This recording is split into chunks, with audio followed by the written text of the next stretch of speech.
Kepler-22b is the planet featured in the new popular Pluribus TV show. Does this planet actually exist? Hello, I'm Dr. Alejo. Welcome to the first episode of 2026. This episode contains some minor spoilers about the TV show, but they are mostly related to everything you can already find online about episode 1. The premise of the TV show, which premiered on Apple TV in November 2025, is the interception of an extraterrestrial signal sent by an unknown advanced civilization. The signal contains the code of an RNA molecule, which scientists synthesize and use to create a virus. It's made up of 4 tones, representing guanine, uracil, adenine, and cytosine. It's a recipe, it turns out, for a nucleotide sequence, RNA. When humans are infected, they become part of a collective mind, joining all surviving humans into a global hive mind. The word Pluribus is Latin for many or from many. Note that this hive plot has been explored before. The most famous example is the Borg in Star Trek. Are you ready? Who are you? I am the Borg. That is a contradiction. The Borg have a collective consciousness. There are no individuals.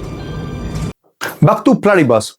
It is explained in the show that the signal originated on a planet roughly 600 light years from Earth, and that we know that planet with the name of Kepler-22b. So that's where it came from. That's it. It's star, anyway.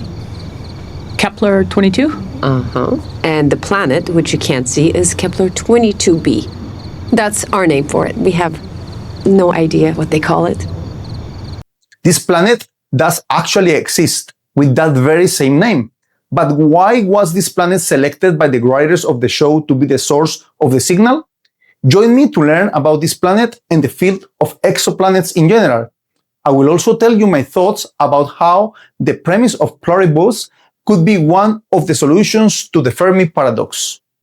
The existence of planets outside of our solar system, or exoplanets, was only really confirmed in 1992 when astronomers Alexander Volsham and Dale Frail announced the discovery of 2 rocky planets orbiting a pulsar in the constellation Virgo.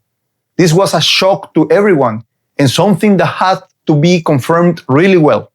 Pulsars are probably one of the last places you would expect to find a planet.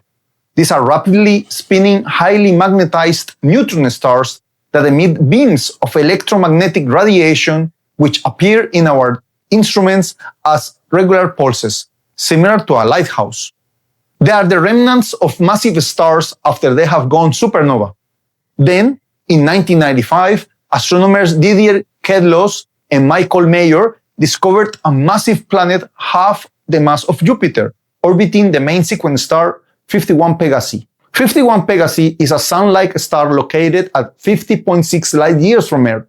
The fundamental difference with the discovery made by Volsham and Frail is the detection technique employed to discover a planet orbiting a main sequence star. It was such a breakthrough that opened the floodgates of discovery, essentially creating a whole new field in astronomy.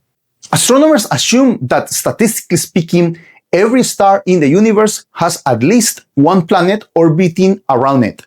When I say statistically, this means that some stars may not have planets, while others may have more than one planet.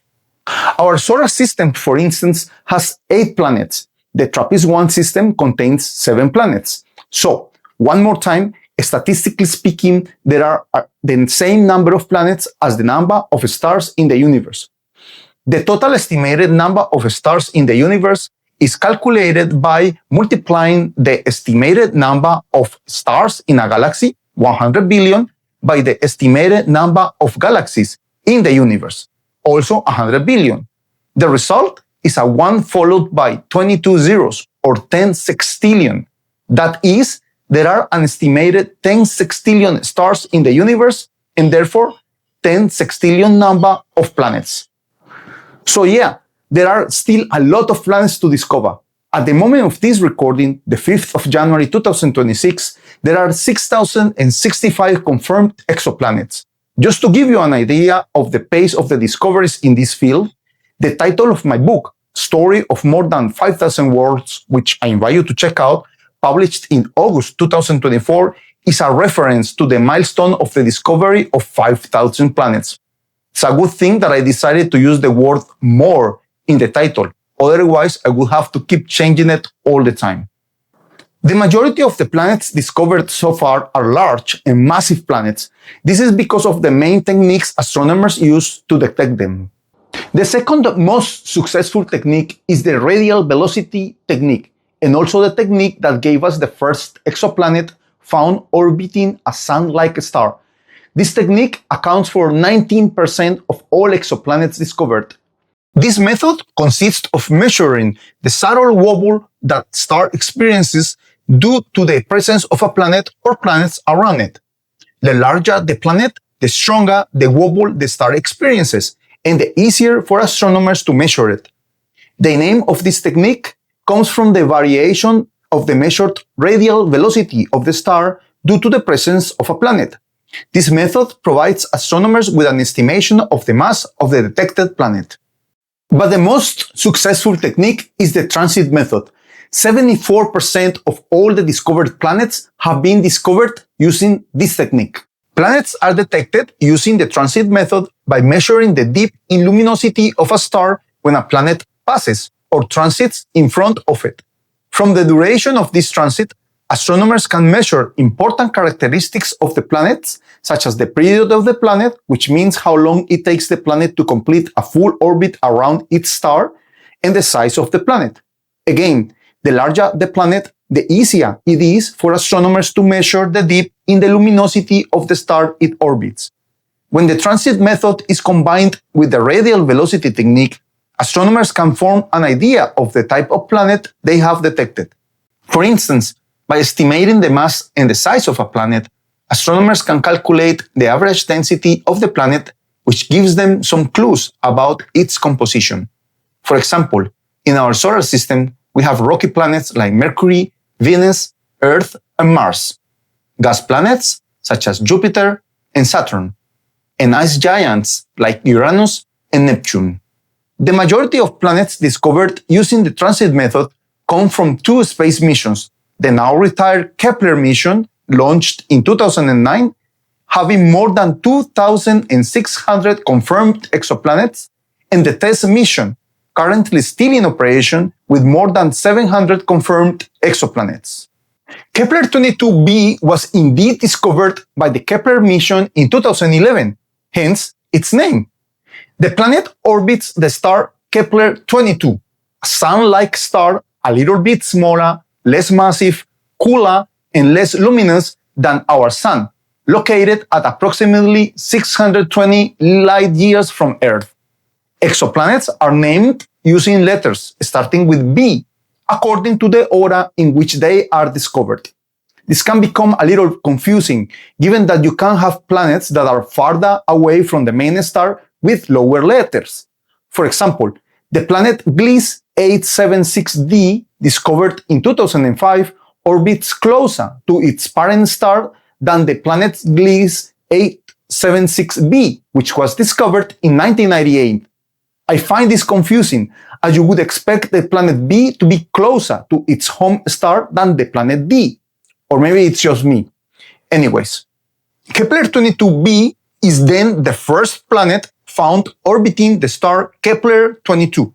Kepler-22b is a planet with an orbital period of 290 days, which means that your birthdays there would be more often than on Earth. It orbits its star at 85% of the distance the Earth orbits the Sun, so it is closer to its star than Earth is to the Sun. It is bigger than Earth, with a radius of nearly twice and a half the radius of Earth. What makes Kepler-22b interesting, and the reason why it was chosen to be the source of the signal in Pluribus, is that it is the first exoplanet found orbiting a Sun-like star in what it is called the habitable zone of the star. The habitable zone, or the Goldilocks zone, is the region around a star where conditions are just right for liquid water to exist on the surface of a planet. The idea is that if a planet is too close to its home star, water would boil. If it is too far away, water would freeze. But at the right distance, water could remain liquid on the planet's surface. Habitable zones are specific to each star. How big, luminous, and hot a star is determines its habitable zone. For instance, the star Kepler-22 is less luminous and cooler than the Sun. Therefore, it is assumed that its habitable zone encompasses a region closer to the star than the Sun's habitable zone. This is why, although Kepler-22b is closer to its home star than Earth is from the Sun, it's still located within the star's habitable zone. Why is it important that water can exist in liquid form on the surface of a planet? Because life, as we know it, life on Earth, needs liquid water to exist. So scientists assume that a planet with characteristics similar to Earth would potentially harbor life. The definition of habitable zone comes with some caveats though. It doesn't take into account other sources of energy different to the star's energy, like tidal forces, for instance. It also doesn't take into account whether the planet has an atmosphere, which is essential for water to remain liquid on the surface of a planet. Unfortunately, the real composition of Kepler-22b is not completely known. Given how big the planet is, it is unlikely for it to be a rocky planet. Its size suggests it is more likely to be a mini Neptune, a type of gas planet larger than Earth but smaller than Neptune, or even an ocean world. So, is it possible that there is an actual civilization capable of sending a signal like the one in Pluribus?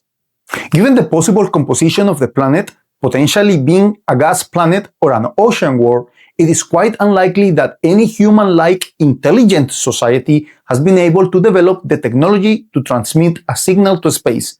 However, there could be moons orbiting the planet on which a civilization could be inhabiting and potentially be capable of sending such a signal. Despite this, the premise of the show is fascinating, and to me, it provides one feasible solution to the Fermi paradox. In his book, If the Universe is Teeming with Aliens, Where is Everybody?, Stephen Webb provides 75 solutions to the Fermi paradox. The Fermi paradox refers to the apparent contradiction between the diversity and ubiquity of life on Earth and the abundance of building blocks of life in the universe, contrasted with the great silence we observe. I do have a full episode dedicated to the Fermi paradox, and I invite you to check it out.